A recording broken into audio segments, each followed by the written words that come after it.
서울중앙지법이 직위원 판사 접대 의혹에 진위 확인이 어렵다며 밝힐 입장이 없다고 말했습니다. 민주당은 지판사 얼굴이 찍힌 사진 공개를 검토 중입니다. 박성배 변호사와 관련 얘기 나눠보겠습니다. 어서 오십시오. 안녕하십니까? 네. 자, 직위원 부장판사의 유흥주점 접대 의혹, 서울중앙지법은 입장을 밝힌 만한 내용이 아니다라고 얘기를 했는데요. 지금 윤리감사로 들여다볼 만한 사안까지는 아니라고 보는 걸까요? 이와 같은 발언을 했습니다만 윤리감사관실이 실제로 사안 조사에 나설 가능성이 높아 보입니다. 일단 서울중앙지방법원은 내용이 추상적이고 진위 확인 안 된 사안이라고 설명하고 있지만 더불어민주당은 자정 기능을 포기하였다. 사진 공개와 법적 대응 등 모든 가능성을 검토하겠다는 입장입니다. 예. 의혹 제기가 비교적 구체적이고 아마 윤리감사관실이 이 사안의 파급 효과를 고려해서 이미 감사에 착수했거나 필요성을 검토 중일 가능성이 상당히 높아 보이는 사안입니다.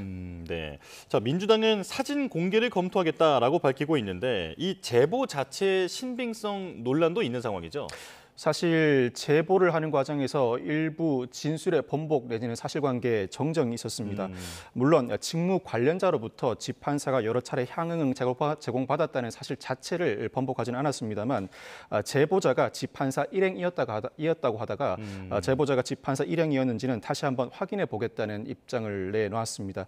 이 제보자의 신분이 드러날 것을 우려한 때문인지 아니면 이 사실관계를 확인하는 과정에서 혼선이 빚어졌는지는 분명하지 않습니다. 이 국회에서는 비교적 자유롭게 관련 의혹이 제기되기 마련인데 무엇보다 국회의원은 면책 특권을 보유하고 있기 때문입니다. 국회의원은 국회에서 직무상 행한 발언과 표결에 대해서는 국회외에서 책임을 부담하지 않는데 관련한 의혹이 제기된 상황에서 이와 같은 여러 의혹 제기 과정에서 국회의원은 그럼에도 불구하고 법적 책임을 져야 하는 상황이 벌어질 수 있습니다. 나름대로는 더불어민주당에서도 구체적인 근거를 가지고 이와 같은 의혹을 제기한다는 생각을 가지고 있는 것 같습니다. 예. 자, 민주당은 형법상 뇌물죄까지 거론하고 있는데 시민단체는 또 공수처에 고발을 하기도 했고요. 자, 지판사의 사진 자체가 어떤 혐의의 직접적인 근거가 될 수 있습니까?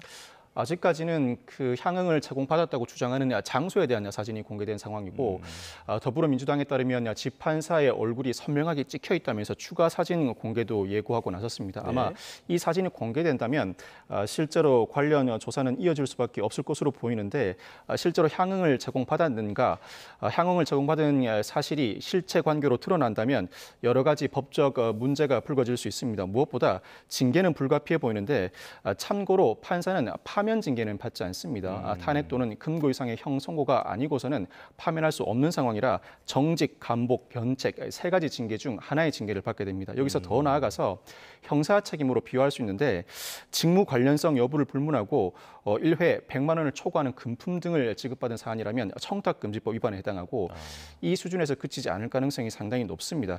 직무 관련성이 인정되고 나아가서 대가 관계도 인정된다면 형법상 수뢰죄로 처벌될 가능성이 있는데 더불어민주당 주장처럼 직무 관련자로부터 향응을 여러 차례 수수했다면 직무 관련성과 대가 관계는 인정될 가능성이 상당히 높습니다. 네. 자, 판사 출신인 추미애 의원은 지판사에 대해서 차라리 신변을 정리하는 게 덜 부끄러운 일이다라면서 사퇴를 요구했는데 이 최동욱 전 검찰총장을 언급하더라고요. 어떤 얘기입니까? 추미애 의원이 비밀을 지켜줄 스폰서를 지판사가 만나지 못한 것 같다. 또는 제대로 만족스러운 보험을 제공하지 못했거나라고 주장하면서 얼른 신변을 정리하는 게 덜 부끄러울 것이다. 즉 사퇴를 요구하는 입장을 내놨습니다. 나름대로는 구체적인 근거를 가진 의혹이라는 전제하에서 주장을 하는 것입니다. 그 반면에 한동훈 전 국민의힘 대표는 이 사건에 대해서는 정확한 실체관계를 모르지만 공작일 가능성을 제기하고 있습니다. 대검 중수부 등 주요 보직을 맡아온 자신으로서는 모 영화에서 밝히는 것처럼 검찰이 캐비넷에 사건을 쌓아두고 필요시에 따라 꺼내서 활용한다는 주장에 캐미넷 같은 류의 이야기는 존재하지 않는다고 주장한 바 있습니다. 일종의 공작일 가능성에 무게를 싣는 입장입니다. 그렇다면 지판사의 법적 대응 가능성도 있습니까?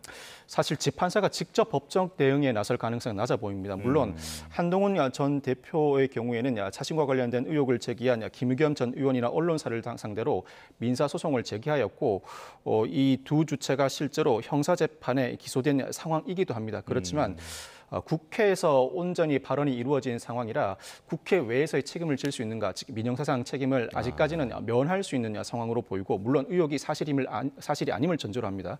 뿐만 아니라 이 진위 여부를 밝혀야 할 책임이 있습니다. 즉 소송을 제기하게 되면 진위 여부를 밝혀야 할 책임이 있다 보니 그 자체가 상당히 부담으로 작용할 수 있고, 특히나 제1야당 측과 소송, 즉 법적 공방을 벌이면서 비상계엄 사태 재판을 이어나간다는 것 자체가 상당히 어색한 실정입니다.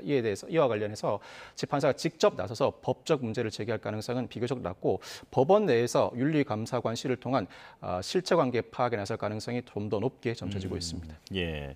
자, 이제 손흥민 선수 이야기로 넘어가 보겠습니다. 국가대표 축구 선수인 손흥민 선수의 아이를 임신했다면서 이제 수억 원을 뜯어내려고 협박을 했었던 일당이 붙잡힌 건데, 자, 지금 손흥민 선수에게 어떤 일이 있었던 겁니까? 지난해 6월에 20대 여성이 손흥민 선수에게 그 아이를 임신했다고 주장하면서 폭로하겠다는 협박을 가해 3억 원을 취득합니다. 나아가서 올해 3월에는 20대 여성의 지인인 40대 남성이 재차 손흥민 선수에게 관련 협박을 하면서 7천만 원을 요구했지만 실제 7천만 원을 지급받지는 못했습니다.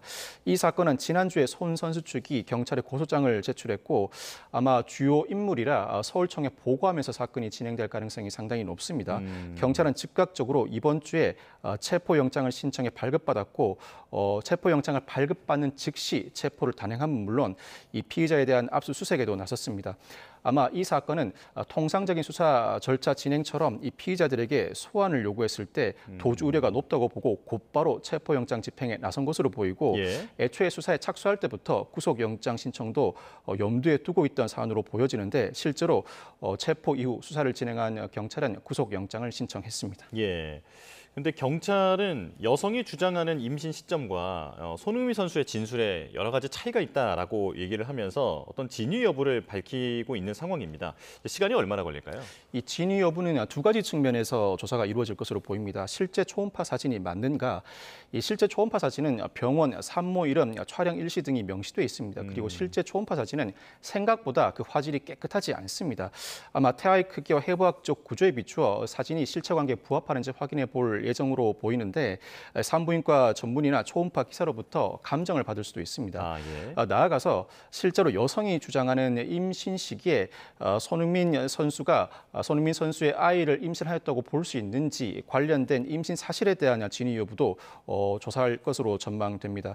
이 손 선수의 진술과 이 여성이 주장하는 임신 시점에 일부 차이가 있는 것으로 알려지고 있는데, 교제 관계나 만난 시점에 비추어 실제 임신이 가능했는지 여부를 경찰이 조사할 것으로 보이고, 구체적인 감정 절차를 거칠 필요가 없는 사안이라 그 진위 여부를 밝히는 데에는 1, 2주 내에는 충분할 것으로 전망됩니다. 비교적 이른 시간에 결과가 나올 것 같다. 자, 그런데 40대 남성은 공갈 미수에 그친 상황이고, 지금 20대 여성은 앞서 말씀해 주신 대로 3억 원을 실제로 갈취한 상황 아닙니까? 이 형량에도 차이가 나겠죠? 형량에는 당연한 차이가 납니다. 그럼에도 불구하고 유명인을 대상으로 어떠한 사안을 폭로하겠다는 이유로 공갈을 단행하였을 때에는 실제 그 원하던 금품을 취득하지 못한 경우라고 하더라도 수사 단계에서부터 구속되는 경우가 상당히 많습니다. 죄질이 불량하다고 보기 때문인데, 관련 유사 사례도 다수 존재하는 데다 실제로 주거지 압수수색을 통해서 유의미한 정황이 확보되었을 가능성이 상당히 높아 보입니다. 이 주거지 압수수색 등을 통해서 사전에 계획된 범죄는 아닌지, 특히나 20대 여성과 40대 남성 연이은 범죄가 이어졌는데, 두 사람 사이의 대화 내용을 토대로 범행의 여러 전모가 밝혀질 가능성이 상당히 높습니다. 여타 20대 여성과 40대 남성 외에도 또 다른 공모관계에 있는 공범이 있는지도 배후 수사가 이루어질 가능성이 상당히 높아 보이는데, 이 사건은 공갈과 사기가 병합된 형태라고 할 수 있습니다. 그렇지만 손 선수의 심리 상태에 주요한 영향을 미친 사안이 협박, 즉 폭로하겠다는 협박인 만큼 공갈죄가 적용되고 있는데, 수사 진행 상황에 따라서 사기죄가 추가될 가능성도 배제하지 못합니다. 네.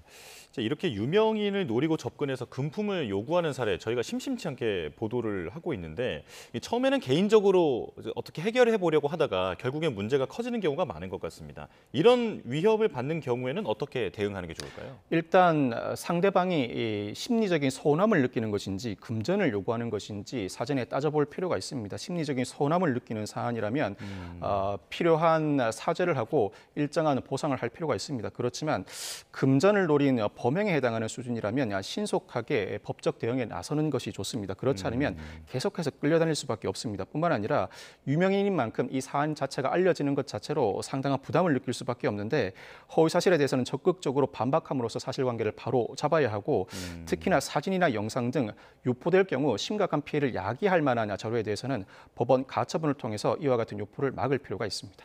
네. 혼자 좀 섣불리 대응하려고 하다가는 문제를 키울 수 있다. 네네. 네. 자, 지금까지 박성배 변호사와 얘기 나눠봤습니다. 고맙습니다. 네, 감사합니다.